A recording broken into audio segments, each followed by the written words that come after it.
Hi, welcome to all of you in Trikha classes. Last class में हमने क्या था, कैश बुक में सिंपल कैश बुक कर ली थी और आपने क्वेश्चंस कर लिए होंगे related to simple cash book कि किस तरह से सिंपल कैश बुक प्रिपेयर करनी है और हाउ टू क्लोज इट। आज हम करेंगे डबल कॉलम और 2 कॉलम कैश बुक, जिसमें अमाउंट के 2 कॉलम होते हैं, that is cash and bank. That's why the name of the book is 2 column cash book. तो that cash and bank transactions are recorded in 2 column cash book. इसमें हम cash transactions को भी record करेंगे और bank transactions को भी record करेंगे। ठीक है, देखिए सिंगल कॉलम में क्योंकि ओनली कैश कॉलम था, इसलिए हमने सिर्फ कैश ट्रांजेक्शन्स को रिकॉर्ड किया था, बैंक ट्रांजेक्शन्स को रिकॉर्ड नहीं किया था। यहाँ पे हमारे पास 2 कॉलम है अमाउंट के, कैश एंड बैंक, तो इसलिए हम दोनों ट्रांजेक्शन्स को रिकॉर्ड करेंगे, चाहे वो कैश ट्रांजेक्शन्स है और चाहे वो बैंक ट्रांजेक्शन्स है। तो कैश बुक को करने से पहले हमें जो चीज़ क्लियर होनी चाहिए दैट इज, क्योंकि कैश और बैंक कॉलम है तो आपको कुछ पॉइंट्स को ध्यान में रखना होगा और इन पॉइंट्स को कंसीडर करते हुए आप क्या करेंगे, कैश बुक प्रिपेयर करेंगे, 2 column cash book. First is paid by cheque. अगर आप कोई भी पेमेंट है जोन सी वो चेक के थ्रू करते हैं, ठीक है, पेड और may be payment by cheque, आप कोई भी पेमेंट चेक के थ्रू कर रहे हैं तो पेड कर रहे हैं तो it will be posted on the credit side, क्योंकि पेमेंट कर रहे हैं तो क्रेडिट साइड में पोस्ट होगी। क्रेडिट का मतलब उतने से हमारा बैलेंस कम हो जाएगा। डेबिट करते हैं तो इट मीन्स हम के बैलेंस को क्या कर रहे हैं, इंक्रीज कर रहे हैं। क्रेडिट करेंगे तो इट मीन्स हम बैलेंस को क्या कर रहे हैं, डिक्रीज कर रहे हैं। तो पेड बाय चेक है तो क्रेडिट करना है, मीन्स हमें बैलेंस, पैसा दे रहे हैं तो हमें बैलेंस को कम करना है। लेकिन कौन सा बैलेंस कम होगा, बिकॉज चेक से पेमेंट कर रहे हैं तो आपका कौन सा बैलेंस कम होगा, आपका बैंक बैलेंस क्या होगा, डिक्रीज होगा। देखिए फॉर एग्जाम्पल, पे रेंट पेड बाय चेक, आपने रेंट दिया चेक के थ्रू दिया तो पेड किया रेंट आपने, तो rent becomes the expense. Paid करेंगे तो कौन सी साइड में आएगा, क्रेडिट साइड में आएगा, तो क्रेडिट साइड में आप जो भी डेट दी होगी डेट लिखेंगे, बाय रेंट लिख देंगे और अमाउंट, क्योंकि पेड हो रहा है तो कम होगा, डिक्रीज करेंगे तो पेमेंट साइड में आएगा। लेकिन अमाउंट कहाँ जाएगा, बैंक में, क्योंकि कौन सा बैलेंस कम होगा, बैंक का, क्योंकि आपने पेमेंट चेक के थ्रू की है। कैश के ऊपर कोई इफेक्ट नहीं आएगा, bank balance will be decrease, that's why the amount goes to bank column. Next is receive cheque. देखिए जैसे आप पेमेंट कर सकते हैं वैसे आप चेक से चेक रिसीव भी करेंगे। तो जब आप चेक रिसीव करेंगे तो इसकी मैं फर्स्ट पॉसिबिलिटी ले रही हूं कि आपने चेक रिसीव किया और उसे उसी दिन बैंक में डिपॉजिट कर दिया। चेक को रिसीव किया और उसे आपने बैंक में क्या कर दिया, डिपॉजिट कर दिया। तो देखिए क्या होगा, आपने चेक रिसीव किया और उसी दिन बैंक में डिपॉजिट कर दिया तो आपका कौन सा बैलेंस, इन डिपॉजिट किया तो विच साइड से related, it is related to debit side. तो डेबिट साइड से रिलेटेड है तो आप यहाँ पे क्या लिख देंगे, 2 लिख देंगे और जिससे चेक रिसीव किया उसका नाम आ जाएगा। और अमाउंट को इंक्रीज करना है क्योंकि डेबिट साइड में, और कौन सा अमाउंट इंक्रीज होगा, क्योंकि आपने बैंक में डिपॉजिट कर दिया तो आपका बैंक बैलेंस इंक्रीज होगा। You have to write down the amount in bank column. इसकी एक एग्जांपल से देखिए मैंने क्लियर किया हुआ है। फॉर एग्जांपल अप्रैल 5 को आपने check receive from Ram and paid into bank. Ram से 5,000 का चेक रिसीव किया और उसे 5 अप्रैल को ही बैंक में जमा करवा दिया तो उससे क्या होगा, आपका बैंक बैलेंस इंक्रीज हो जाएगा। तो रिसिप्ट साइड में लिखेंगे इंक्रीज हो रहा है, इंक्रीज करना है तो डेबिट साइड में लिखेंगे। तो 2 राम लिखा देखिए और अमाउंट कहाँ लिख दिया, कौन सा अमाउंट इंक्रीज हो रहा है, हमारा बैंक बैलेंस इंक्रीज हो रहा है तो हमने 5,000 बैंक में लिख दिया। सेकेंड पॉसिबिलिटी मैंने इसके लिए है कि check received but deposit not deposited into bank on same day. Not deposited, उसी दिन बैंक में जमा नहीं करवाया, यहाँ तो करवा दिया था। ऐसा भी हो सकता है, जरूरी नहीं है कि आप जिस टाइम चेक रिसीव कर रहे हैं उसी दिन आप जमा करेंगे बैंक में।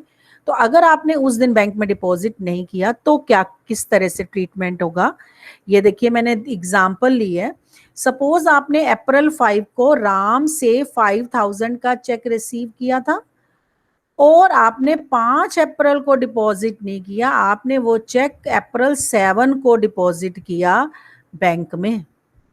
तो इट मीन्स ये जो अप्रैल 5 में आपने बैंक में डिपॉजिट नहीं किया ना, जिस डेट को आप चेक रिसीव कर रहे हैं सेम डे को आपने बैंक में डिपॉजिट नहीं किया। तो जब आपने बैंक में डिपॉजिट नहीं किया तो देखिए इसका क्या इफेक्ट होगा, कैश बुक के ऊपर कोई इफेक्ट नहीं होगा, क्योंकि ना तो पैसा उस दिन आप क्या करेंगे, आप ना तो प्लस कर सकते हैं और ना माइनस का, क्योंकि आपने रिसीव किया है। आपको करना क्या था, प्लस करना था, इंक्रीज करना था बैलेंस।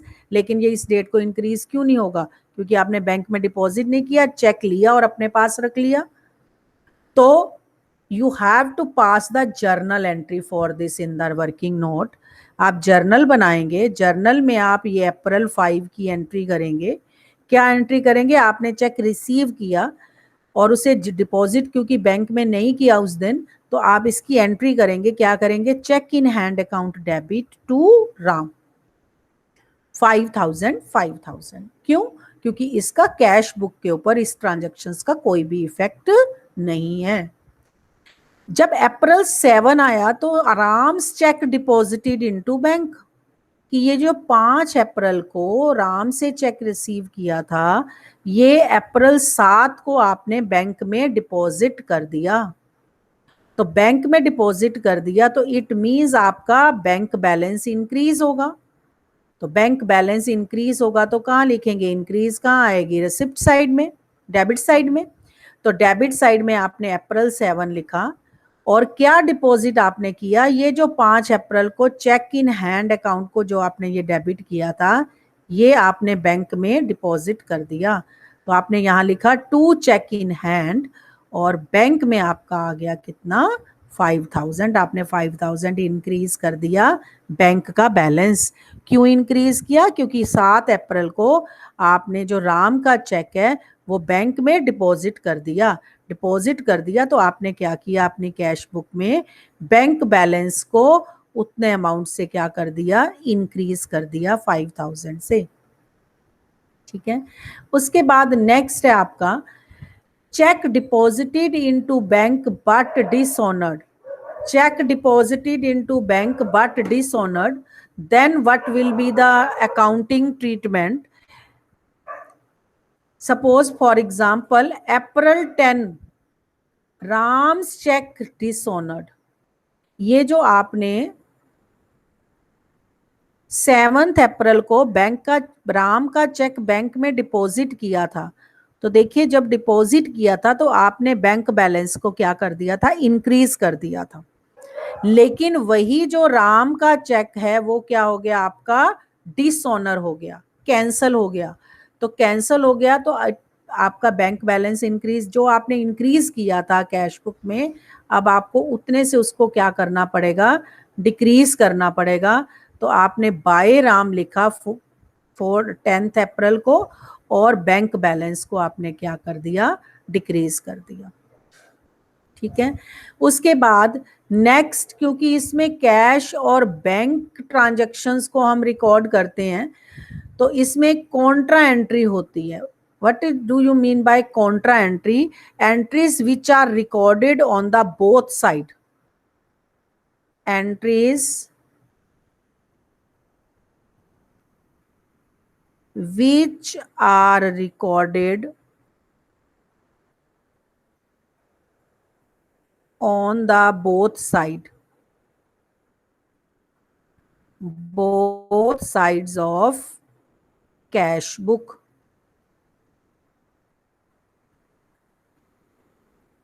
देखिए अभी तक तो एक ट्रांजैक्शन एक ही साइड में होती है, अगर बैलेंस इंक्रीज होगा तो डेबिट साइड में, बैलेंस डिक्रीज होगा तो क्रेडिट साइड में। अब क्योंकि कैश और बैंक है तो कुछ ऐसी एंट्रीज हैं जो दोनों तरफ रिकॉर्ड होंगी, that entries are known as contra entry. उसको हम क्या कहते हैं, कॉन्ट्रा एंट्रीज कहते हैं। तो कौन कौन सी कॉन्ट्रा एंट्रीज होती हैं, विच आर कॉन्ट्रा एंट्रीज, कौन सी होंगी जो दोनों तरफ रिकॉर्ड होंगी। तो entries which involve cash and bank, entries which involve cash and bank, ऐसी एंट्री जिस एंट्री में आपकी कौन सी होती है, दोनों चीजें इन्वॉल्व होती हैं, कैश भी और बैंक भी।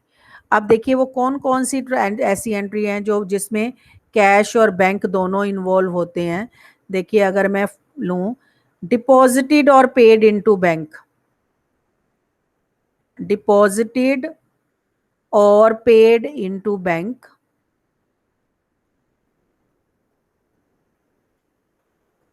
और withdrew from bank, withdrew from bank, और may be withdrew from bank for office use.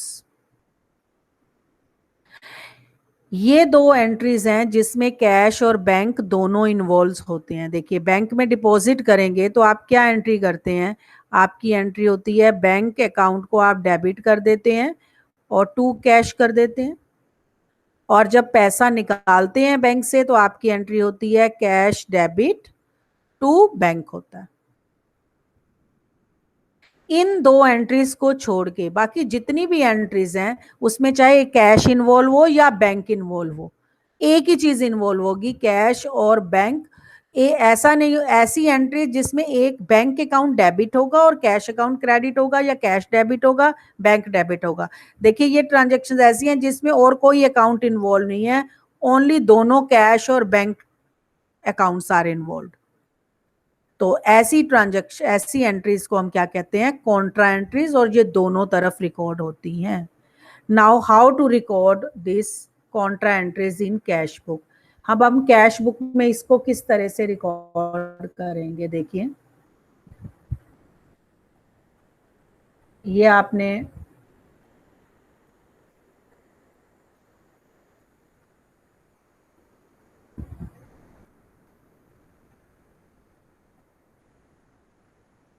आपने कैश बुक बनाई, इस तरह से फॉर्मेट आपको, ये डेबिट साइड और ये क्रेडिट साइड, ये कैश का कॉलम और ये बैंक का कॉलम।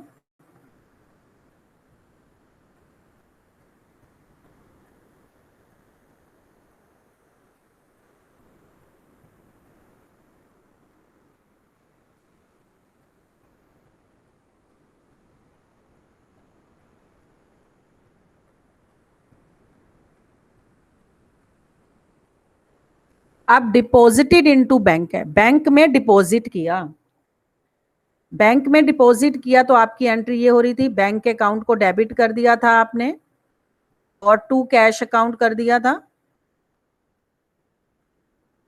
तो आप इसको किस तरह से रिकॉर्ड करेंगे, फर्स्ट वाली को, आपने बैंक अकाउंट को डेबिट किया, मींस बैंक बैलेंस को आपने क्या कर दिया, इंक्रीज कर दिया।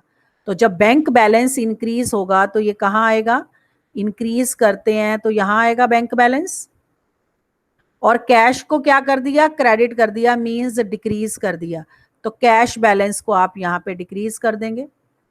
ये मैं फर्स्ट एंट्री ले रही हूं डिपॉजिटेड वाली।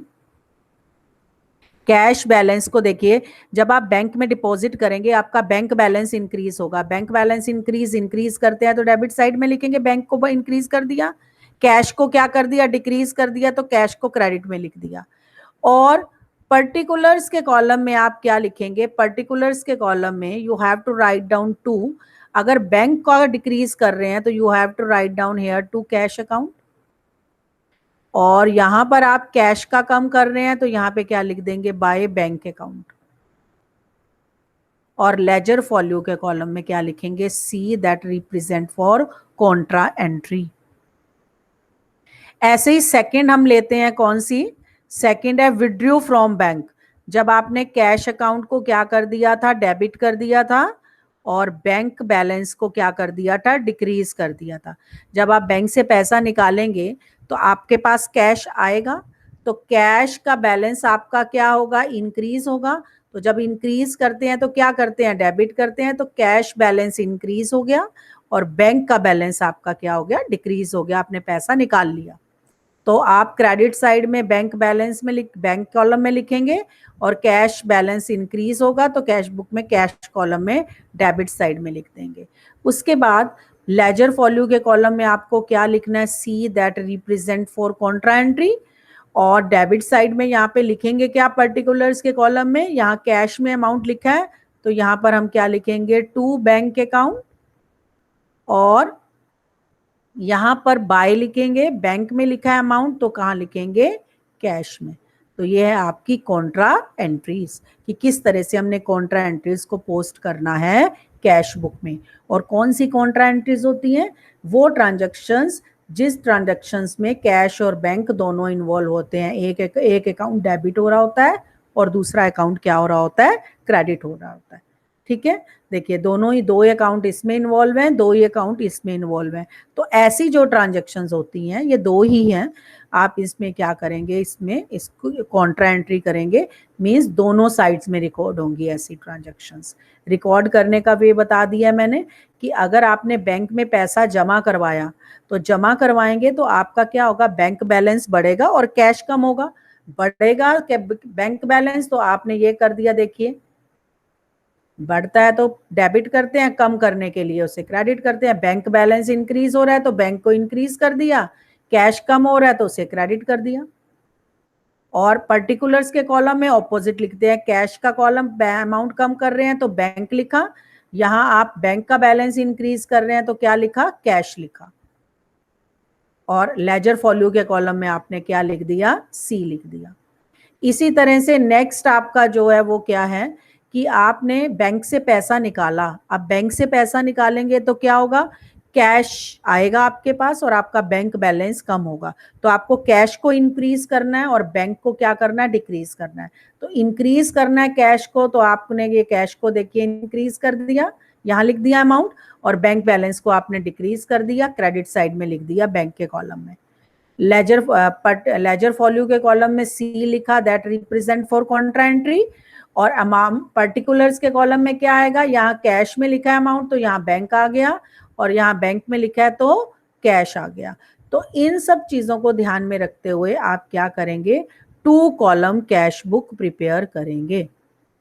तो इन सब पॉइंट्स को पहले आपको क्लियर करना है कि किस तरह से करना है। उसके बाद आप इससे रिलेटेड आप एक क्वेश्चंस हैं, there are so many questions, तो आप प्रैक्टिस करेंगे तो हो जाएगा। जनरली कंफ्यूजन चेक रिसीव और में ही ज़्यादा प्रॉब्लम आती है, तो वो मैंने आपको बता दिया। जस्ट पहले फॉर्मेट को देखिए, स्टेप्स को फॉलो करते हुए आप क्वेश्चंस करेंगे, you are able to do the questions.